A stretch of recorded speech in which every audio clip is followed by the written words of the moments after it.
നമസ്തേ. അപർണ, ശ്രുതി, സോന, കല്യാണി, ശീതൾ കഴിഞ്ഞ കുറച്ചു വർഷങ്ങളായി കേരളത്തിലെ മാധ്യമങ്ങളിൽ ഇടം പിടിച്ചിട്ടുള്ള ചില പേരുകളാണ് ഇവ. ലഹരിമരുന്ന് കടത്തുമായി ബന്ധപ്പെട്ട് പോലീസിന്റെയും എക്സൈസിന്റെയും പിടിയിലായിട്ടുള്ള യുവതികൾ. കേസ് ഡയറികൾ പരിശോധിക്കുമ്പോൾ ഞെട്ടിക്കുന്ന ഒരു സാമ്യത കാണാം. പിടിക്കപ്പെടുന്നത് ഈ പെൺകുട്ടികളാണ്, ഹിന്ദു ക്രിസ്ത്യൻ പെൺകുട്ടികൾ. പക്ഷേ ഇവരെ നിയന്ത്രിക്കുന്ന, ലക്ഷങ്ങൾ സമ്പാദിക്കുന്ന യഥാർത്ഥ ഓപ്പറേറ്റർമാർ പലപ്പോഴും നിഴലുകളിലാണ്. കേരളത്തിൽ ഒരു നിശ്ചിത പാറ്റേണിൽ ലഹരി മാഫിയ പ്രവർത്തിക്കുന്നുണ്ടോ? നിരപരാധികളായ യുവതികൾ എങ്ങനെയാണ് ഈ മാരക ശൃംഖലയുടെ ഡ്രഗ് മ്യൂളുകൾ അഥവാ വെറും വാഹകരാകുന്നത്? നമുക്ക് പരിശോധിക്കാം. കേരളത്തിൽ മയക്കുമരുന്ന് കേസുകളുടെ എണ്ണം പ്രതിവർഷം വർദ്ധിച്ചു വരികയാണ്. മുൻകാലങ്ങളിൽ നിന്ന് വ്യത്യസ്തമായി സിന്തറ്റിക് ലഹരിമരുന്നുകളായ MDMA പോലുള്ളവയുടെ കടത്തിൽ സ്ത്രീകളുടെ സാന്നിധ്യം വൻതോതിൽ കൂടുന്നു എന്നത് വലിയൊരു സാമൂഹിക ആശങ്കയാണ്. സോഷ്യൽ മീഡിയയിലും വാർത്തകളിലും കാണുന്ന പല കേസുകളിലും സ്ത്രീകളുടെ കൂടെ ചില പുരുഷ പങ്കാളികളുടെ പേരുകളും ആവർത്തിച്ചു വരാറുണ്ട്. ഇത് കാണുമ്പോൾ സ്വാഭാവികമായും ജനങ്ങളിൽ ചില ചോദ്യങ്ങൾ ഉയരുന്നുണ്ട്. ഇതേതെങ്കിലും തരത്തിലുള്ള ആസൂത്രിത നീക്കമാണോ? ഒരു പ്രത്യേക വിഭാഗത്തെ ലക്ഷ്യമിട്ടുള്ള കെണിയാണോ ഇത് എന്നൊക്കെ. കേരളത്തിൽ ഹിന്ദു ക്രിസ്ത്യൻ യുവതികളെ പ്രത്യേകം ലക്ഷ്യമിട്ടുകൊണ്ട് ഒരു സംഘടിത മയക്കുമരുന്ന് മാഫിയ പ്രവർത്തിക്കുന്നുണ്ടോ? പ്രത്യേകിച്ച് ഹിന്ദു യുവതികളെ. അവരെ മയക്കുമരുന്നിന് അടിമകളാക്കി യഥാർത്ഥ ഓപ്പറേറ്റർമാർ നിഴലിൽ നിന്ന് നിയന്ത്രിക്കുമ്പോൾ ഈ നിർബലരായ യുവതികളെ വെറും വാഹകരാക്കി, അതായത് ഡ്രഗ് മ്യൂളുകളാക്കിയിട്ട് ഉപയോഗപ്പെടുത്തുന്നുണ്ടോ? അവരെ പിടിക്കപ്പെടുന്ന മുഖങ്ങളാക്കി മാറ്റി യഥാർത്ഥ കുറ്റവാളികൾ സുരക്ഷിതമായി പിന്നിൽ നിൽക്കുകയാണ്. കഴിഞ്ഞ 4 വർഷത്തെ ഒരു ഞെട്ടിപ്പിക്കുന്ന ഡേറ്റ നമുക്കൊന്ന് പരിശോധിക്കാം. പ്രധാന മയക്കുമരുന്ന് വാഹകരായി അറസ്റ്റ് ചെയ്യപ്പെട്ടവരിൽ 90% പേരും ഹിന്ദു ക്രിസ്ത്യൻ യുവതികൾ. ഭൂരിഭാഗം ഹിന്ദുക്കളാണ്. അവരുടെ സഹപ്രതികളും പങ്കാളികളും ഒന്ന് ഊഹിക്കൂ. കേരളത്തിൽ ഒരു ഭയാനകമായ പാറ്റേൺ ആവർത്തിക്കപ്പെടുന്നുണ്ട്. 2023 അപർണ യാസർ കണ്ണൂരിൽ നിന്ന് പിടികൂടി. 2023 അപർണ നൗഫൽ കൊച്ചിയിൽ നിന്ന് പിടികൂടി. 2023 സൂസിമോൾ അമീർ കൊച്ചിയിൽ നിന്ന് പിടികൂടി. 2024 ശ്രുതി മുഹമ്മദ് കൊച്ചിയിൽ നിന്ന് പിടികൂടി. 2024 സോന പോൾ ഷാരുഖ് പാലക്കാട് നിന്ന് പിടികൂടി. അതുപോലെ തന്നെ 2025 കല്യാണി ഉനൈസ് കൊച്ചിയിൽ നിന്ന് പിടികൂടിയവർ. 2025 അപർണ ആരിഫ് കണ്ണൂരിൽ നിന്ന് പിടികൂടിയവർ. 2025 സിമി ബാലകൃഷ്ണൻ സൈനുദ്ദീൻ കരിപ്പൂരിൽ നിന്നാണ് പിടികൂടിയത് ഇവരെ. 2025 സ്മിഷ അബൂബക്കർ കൊച്ചിയിൽ നിന്ന് പിടികൂടിയവർ. 2026 ശീതൾ ഫിറോസ് കോഴിക്കോട് നിന്ന് പിടികൂടിയവർ. 2026 കാമിക ഹമീദ് കോഴിക്കോട് നിന്ന് പിടികൂടിയവർ. 2026 വിദ്യയും ശ്രീലക്ഷ്മിയും ഷിഫാസ് എന്നാണ് കൂടെ പിടികൂടിയ ആള്. ഇവരെ പാലക്കാട് നിന്നാണ് പിടികൂടിയത്. നിങ്ങൾക്ക് ഈ ഒരു പാറ്റേൺ കേട്ടപ്പോൾ എന്താണ് മനസ്സിലായത്? ഈ പാറ്റേൺ കേൾക്കുമ്പോൾ തന്നെ നിങ്ങൾക്ക് കാണാൻ കഴിയുന്നില്ലേ? ഹിന്ദു ക്രിസ്ത്യൻ യുവതികളെ പ്രണയത്തിൻ്റെയോ വിശ്വാസത്തിൻ്റെയോ പേരിൽ കെണിയിലാക്കി മയക്കുമരുന്നിൻ്റെ വാഹകരാക്കി മാറ്റുന്ന ഒരു സംഘടിത ശൃംഖല പ്രവർത്തിക്കുന്നുണ്ട്. യഥാർത്ഥ ഓപ്പറേറ്റർമാർ നിഴലിൽ നിന്ന് നിയന്ത്രിക്കുമ്പോൾ ഈ നിർബലരായ യുവതികൾ പിടിക്കപ്പെടുന്ന മുഖങ്ങളാവുന്നു. മാധ്യമങ്ങളും പ്രധാന രാഷ്ട്രീയ പാർട്ടികളും ഈ വ്യക്തമായ ആവർത്തിക്കുന്ന ക്രമത്തിന് മുന്നിൽ പൂർണ്ണ അന്ധത കാണിക്കുന്നത് എന്തുകൊണ്ടായിരിക്കാം? നിങ്ങൾ അങ്ങനെ ചിന്തിച്ചിട്ടുണ്ടോ? എന്തുകൊണ്ട് ഈ രാഷ്ട്രീയ കൃത്യതയുടെ മൗനം? കാരണം ലളിതമാണ്. മറുപുറത്ത് ഒരു പ്രത്യേക ടെററിസ്റ്റ് കമ്മ്യൂണിറ്റിയുടെ സംരക്ഷണമുണ്ട്. ആ കമ്മ്യൂണിറ്റിയെ പൊതിഞ്ഞു പിടിക്കാൻ മാധ്യമ കുഴലൂത്തുകാർക്ക് കൃത്യമായി കമ്മീഷൻ ലഭിക്കുന്നു. സത്യം മറച്ചുവെക്കാനുള്ള വിലയാണത്. ഇത് ലാഭം മാത്രമല്ല, വിദേശ തീവ്രവാദ ബന്ധങ്ങളുള്ള വലിയ ക്രിമിനൽ ശൃംഖലകളുടെ ഭാഗമാണ്. കേരളത്തിന്റെ യുവത്വത്തെ ലഹരിയിലൂടെ നശിപ്പിക്കുന്ന, സമൂഹത്തെ വിഷലിപ്തമാക്കുന്ന ഒരു നാർക്കോട്ടിക്സ് ജിഹാദാണ് ഇത്. അന്വേഷണം അനിവാര്യമാണ്, നീതി ആവശ്യമാണ്. നമ്മൾ ഈ വിഷയത്തിൽ മൗനം തുടരരുത് ഒരിക്കലും. സത്യം പുറത്തു വരണം. ഇനി നമുക്ക് ഈ ലഹരി ശൃംഖലയുടെ യഥാർത്ഥ പ്രവർത്തന രീതി എങ്ങനെയാണെന്നൊന്ന് മനസ്സിലാക്കാം. വലിയ ലഹരി മാഫിയകൾ ഒരിക്കലും നേരിട്ട് മയക്കുമരുന്നുമായി തെരുവിൽ ഇറങ്ങാറില്ല. അവർക്ക് വേണ്ടത് പിടിക്കപ്പെട്ടാൽ സംശയം തോന്നാത്ത നിയമപാലകരുടെ കണ്ണു വെട്ടിക്കാൻ പറ്റുന്ന മുഖങ്ങളാണ്. അതിനായി അവർ തിരഞ്ഞെടുക്കുന്നത് കോളേജ് വിദ്യാർത്ഥിനികളെയോ നഗരങ്ങളിൽ ഒറ്റയ്ക്ക് താമസിക്കുന്ന ജോലിക്കാരികളെയൊക്കെയാണ്. പ്രത്യേകിച്ച് അവരിൽ ഹിന്ദു ക്രിസ്ത്യൻ യുവതികളെ ആയിരിക്കും അവർ സെലക്ട് ചെയ്യുക. ഇതിനായിട്ട് പ്രധാനമായും 3 വഴികളാണ് ഈ ആൾക്കാർ സ്വീകരിക്കുന്നത്. പ്രണയക്കുരുക്കുകൾ. വിശ്വസ്തതയും സ്നേഹവും അഭിനയിച്ച് പെൺകുട്ടികളെ ആദ്യം അടുപ്പത്തിലാക്കുന്നു. പിന്നീട് പതിയെ ലഹരിയുടെ ലോകത്തേക്ക് കൂടെ കൂട്ടുന്നു. ഇനി ലഹരി അടിമത്തം. ഇതാണ് രണ്ടാമത്തെ പ്രോസസ്സ്. സൗജന്യമായി പാർട്ടി ഡ്രഗ്സുകൾ നൽകി ആദ്യം പെൺകുട്ടികളെ ഇതിന് അടിമകളാക്കും. പിന്നീട് ലഹരി മരുന്ന് വേണമെങ്കിൽ ഈ പാക്കറ്റ് പറയുന്ന സ്ഥലത്ത് എത്തിക്കണമെന്ന ഒരു നിബന്ധന വയ്ക്കുന്നു. ഇനി മൂന്നാമത്തെ ഒരു സംഭവം എന്ന് പറഞ്ഞാൽ, അല്ലെങ്കിൽ പ്രോസസ്സ് എന്ന് പറഞ്ഞാൽ, ആഡംബര ജീവിത മോഹം.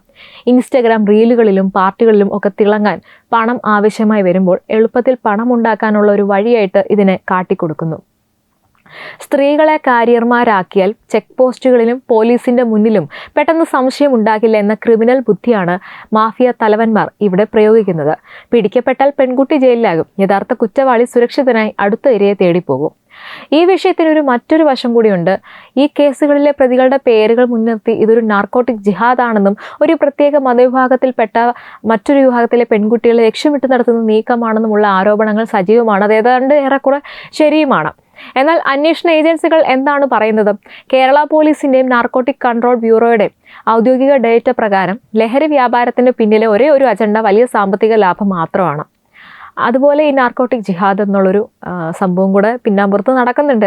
കുറ്റവാളികൾക്ക് മതമില്ല എന്നതുപോലെ തന്നെ ഇതിൽ എല്ലാ മതവിഭാഗങ്ങളിൽ നിന്നുള്ളവരാണ് എന്ന് പറയുമ്പോൾ പോലും ഇവർ കാരിയറായിട്ട് കണ്ടെത്തുന്ന പെൺകുട്ടികൾ ഭൂരിഭാഗം പേരും ഹിന്ദു ക്രിസ്ത്യൻ പെൺകുട്ടികളാണ്. വിദേശ ബന്ധമുള്ള വലിയ അന്താരാഷ്ട്ര റാക്കറ്റുകൾ വരെ ഇതിന് പിന്നിലുണ്ട്. അവർക്ക് ലഹരി വിറ്റ് പണമുണ്ടാക്കുക എന്നതിനപ്പുറം മറ്റ് അജണ്ടകളൊന്നും ഉള്ളതായിട്ട് ഔദ്യോഗിക അന്വേഷണങ്ങളൊന്നും തെളിഞ്ഞിട്ടില്ല. എങ്കിലും ഒരു പ്രത്യേക പാറ്റേൺ ചില കേസുകളിൽ ദൃശ്യമാകുന്നത് സമൂഹത്തിൽ വലിയ തോതിൽ ഭീതിയും ചർച്ചയും ഒക്കെ ഉണ്ടാക്കുന്നുണ്ട് എന്നുള്ളതും നമുക്ക് തള്ളിക്കളയാൻ ഒരിക്കലും പറ്റില്ല.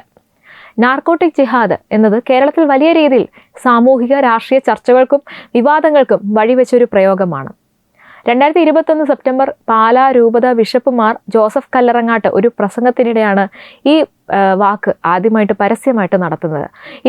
ഇതര മതസ്ഥരായിട്ടുള്ള യുവാക്കളെ, പ്രത്യേകിച്ച് ക്രിസ്ത്യൻ യുവാക്കളെയും യുവതികളെയും ലഹരി മരുന്നിന് അടിമകളാക്കി അവരുടെ ജീവിതം നശിപ്പിക്കാൻ ചില താല്പര്യങ്ങൾ മുൻനിർത്തി ആസൂത്രിതമായ ശ്രമങ്ങൾ നടക്കുന്നുണ്ടെന്നായിരുന്നു അന്ന് അദ്ദേഹത്തിൻ്റെ ആരോപണം. ഇതിനെയാണ് നാർക്കോട്ടിക് ജിഹാദ് എന്ന് അദ്ദേഹം വിശേഷിപ്പിച്ചത് ഈ ഒരു സംഭവത്തിനെ. ഈ പ്രസ്താവന അന്ന് കേരള സമൂഹത്തിൽ വളരെ വലിയ രീതിയിലാണ് ചർച്ചയായത്. ഈ ഒരു വിഷയത്തിൽ അനുകൂലിച്ചും പ്രതികൂലിച്ചും വലിയ രീതിയിലുള്ള പ്രതികരണങ്ങൾ നാനാഭാഗത്തു നിന്നും ഉണ്ടായിട്ടുണ്ടായിരുന്നു. വലിയൊരു വിഭാഗം രാഷ്ട്രീയ നേതാക്കളും സാമൂഹിക പ്രവർത്തകരും ഇതര മതസംഘടനകളും ഈ ആരോപണത്തെ തള്ളിക്കളഞ്ഞു. ലഹരി മരുന്ന് ഉപയോഗം ഏതെങ്കിലും ഒരു പ്രത്യേക മതവിഭാഗത്തെ മാത്രം ലക്ഷ്യം വെച്ചുള്ളതല്ലെന്നും അതിന് മതപരമായ ചായം പൂശുന്നത് സമൂഹത്തിൽ ഭിന്നതയും വർഗീയതയും വളർത്തുമെന്നും അവർ വാദിച്ചു. എന്നാൽ ഒരുപറ്റ ആൾക്കാർ ഈ ഒരു വിഷയം സമൂഹത്തിൽ നടക്കുന്ന കാര്യമാണ് എന്ന് ചില ഹൈന്ദവ സംഘടനകൾ, അതായത് VHP പോലുള്ള ഹൈന്ദവ സംഘടനകൾ, ഹിന്ദു ഐക്യവേദി പോലുള്ള സംഘടനകൾ അത് വാദിച്ചിരുന്നു. തെളിവുകൾ ഉൾപ്പെടെയാണ് ഈ ഒരു വിഷയത്തിൽ അവർ പ്രതികരിച്ചത്. കത്തോലിക്ക സഭയിലെ ചില വിഭാഗങ്ങളും ചില ഹൈന്ദവ സംഘടനകൾ, ഹിന്ദു ഐക്യവേദി, VHP തുടങ്ങിയ ഹൈന്ദവ സംഘടനകളും ബിഷപ്പിൻ്റെ ഈ പ്രസ്താവനയെ പിന്തുണച്ചു. ലഹരി മാഫിയയുടെ പ്രവർത്തനങ്ങൾ വ്യാപിപ്പിച്ചു വരുന്നത് ഗൗരവമായി കാണണമെന്നും അതിൽ ആസൂത്രിത ശ്രമങ്ങൾ ഉണ്ടെന്നുമായിരുന്നു ഇവരുടെ വാദം. തത്തുമൈ ന്യൂസും ഇത് സംബന്ധിച്ച് വാർത്തകൾ ചെയ്തിരുന്നു. എന്തായാലും ഇപ്പോൾ നിലവിൽ ഈ ഒരു വിഷയം സമൂഹത്തിൽ വളരെ വലിയ രീതിയിൽ ചർച്ചയാകുന്ന ഒരു വിഷയമാണ് നാർക്കോട്ടിക് ജിഹാദ്. അതുപോലെ തന്നെ മറ്റൊരു കാര്യം എന്തെന്നാൽ, ഇപ്പോൾ കേരള സർക്കാരും സംസ്ഥാന പോലീസും പിന്നീട് വ്യക്തമാക്കിയത് ലഹരി മരുന്ന് കേസുകളുമായി ബന്ധപ്പെട്ട ഏതെങ്കിലും പ്രത്യേക മതവിഭാഗങ്ങൾ ആസൂത്രിതമായി ഇത്തരം പ്രവർത്തനങ്ങൾ നടത്തുന്നതായിട്ട്, അഥവാ നാർക്കോട്ടിക് ജിഹാദ് എന്ന രീതിയിൽ ഔദ്യോഗികമായ വിവരങ്ങളോ തെളിവുകളോ അന്വേഷണങ്ങൾ കണ്ടെത്തിയിട്ടില്ല എന്നാണ്. ലഹരി വിപത്ത് എന്നത് ഒരു സാമൂഹിക തിന്മയാണെന്നും അതിനെ മതപരമായി കാണാതെ നിയമപരമായി നേരിടണമെന്നുമാണ് അവരുടെ ഔദ്യോഗിക നിലപാട്. എന്തായാലും കേരളത്തിലെ മയക്കുമരുന്ന് മാഫിയയുടെ പ്രവർത്തനങ്ങളുമായി ബന്ധപ്പെട്ട നിലവിലെ അവസ്ഥ പരിശോധിച്ചാൽ സംസ്ഥാന സർക്കാരും, അതായത് പുതിയ VD സതീശൻ സർക്കാരും വിവിധ അന്വേഷണ ഏജൻസികളും ഈ വിപത്തിനെതിരെ വളരെ ശക്തമായ നടപടികളുമായി മുന്നോട്ട് പോകുന്നതായിട്ടാണ് നമുക്ക് മനസ്സിലാക്കാൻ സാധിക്കുന്നത്.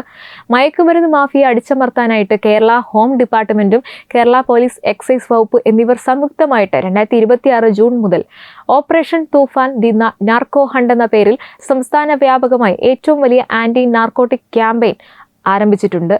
ലഹരിക്കടത്തുകാർ പരിശോധനകളിൽ നിന്ന് രക്ഷപ്പെടാൻ സ്ത്രീകളെ കൂടെ കൂട്ടുകയോ സഹയാത്രികരാക്കുകയോ ചെയ്യുന്ന രീതികൾ ശ്രദ്ധയിൽപ്പെട്ടതിനെ തുടർന്ന് പോലീസിന്റെ anti narcotic special action force DANSAF പരിശോധനകൾ കർശനമാക്കിയിട്ടുണ്ട്. കുടുംബങ്ങളായോ ദമ്പതികളായോ യാത്ര ചെയ്യുന്ന വാഹനങ്ങൾ പോലും കൃത്യമായ വിവരങ്ങളുടെ അടിസ്ഥാനത്തിൽ കനത്ത പരിശോധനയ്ക്ക് വിധേയമാക്കുന്നുണ്ട്. ഓപ്പറേഷൻ തൂഫാൻ വഴി ചുരുങ്ങിയ ദിവസങ്ങൾക്കുള്ളിൽ കോടിക്കണക്കിന് രൂപയുടെ മയക്കുമരുന്നുകളാണ് കേരളത്തിൽ നിന്ന് പിടിച്ചെടുത്തത്. ആയിരക്കണക്കിന് ആളുകളെ അറസ്റ്റ് ചെയ്യുകയും ചെയ്തിട്ടുണ്ട്. സിന്തറ്റിക് ഡ്രഗ്സിന്റെ വ്യാപനം തടയാൻ വിദ്യാഭ്യാസ സ്ഥാപനങ്ങൾ കേന്ദ്രീകരിച്ചുള്ള നിരീക്ഷണ സമിതികളും ശക്തമാക്കിയിട്ടുണ്ട്. Directorate of revenue intelligence DRI operation Chakravyuh വഴി കൊച്ചി ഉൾപ്പെടെയുള്ള മേഖലകളിൽ വലിയ തോതിൽ മയക്കുമരുന്ന് വേട്ട നടത്തുകയും അന്താരാഷ്ട്ര സംസ്ഥാനാന്തര ലഹരി ശൃംഖലകളുടെ പ്രധാന കണ്ണികളെ പിടികൂടുകയും ചെയ്തിട്ടുണ്ട്. ചുരുക്കത്തിൽ മയക്കുമരുന്ന് ശൃംഖലകൾ അവരുടെ കടത്തു രീതികൾ മാറ്റിക്കൊണ്ടിരിക്കുമ്പോൾ പുതിയ സാങ്കേതിക വിദ്യകളും വിപുലമായ കർമ്മ പദ്ധതികളും ഉപയോഗിച്ച് അതിനെ വേരോടെ പിഴുതെറിയാനുള്ള കടുത്ത ശ്രമങ്ങളിലാണ് സംസ്ഥാനത്തെ നിയമപാലകർ. നമ്മുടെ നാട്ടിലെ പെൺകുട്ടികളും യുവാക്കളും വലിയൊരു മാഫിയയുടെ ഇരകളായി മാറുന്നു എന്ന് ഭയപ്പെടുത്തുന്നത് സത്യമാണ്. രാഷ്ട്രീയ മൗനങ്ങളെക്കുറിച്ചോ മാധ്യമ നിലപാടുകളെക്കുറിച്ചോ ഉള്ള തർക്കങ്ങൾ നിലനിൽക്കുമ്പോൾ തന്നെ നമ്മുടെ കുടുംബങ്ങളെയും സുഹൃത്തുക്കളെയും ഈ കെണിയിൽ വീഴാതെ സംരക്ഷിക്കേണ്ടത് നമ്മുടെ ഉത്തരവാദിത്വമാണ്. മയക്കുമരുന്ന് മാഫിയയുടെ യഥാർത്ഥ തലവന്മാരെ നിയമത്തിന് മുന്നിൽ കൊണ്ടുവരാൻ കൂടുതൽ ശക്തമായ അന്വേഷണങ്ങൾ ഉണ്ടാകണം. പെൺകുട്ടികൾ ഇത്തരം സൗഹൃദങ്ങളെയും പ്രലോഭനങ്ങളെയും തിരിച്ചറിയാൻ ബോധവതികളാകണം. ഓർക്കുക, ലഹരി നൽകുന്ന താൽക്കാലിക ലഹരിയല്ല ജീവിതം, തകരുന്നത് ഒരു വലിയ തലമുറയാണ്. ഈ വിഷയത്തെക്കുറിച്ചുള്ള നിങ്ങളുടെ അഭിപ്രായം കമൻറ്റിലൂടെ അറിയിക്കുക. വീഡിയോ ഇഷ്ടമായ ലൈക്ക് ചെയ്യുക, ഷെയർ ചെയ്യുക. ഒപ്പം കൂടുതൽ വാർത്തകൾക്കായി നമ്മുടെ ചാനൽ സബ്സ്ക്രൈബ് ചെയ്യാൻ മറക്കരുത്. Web desk Tattvamayi news.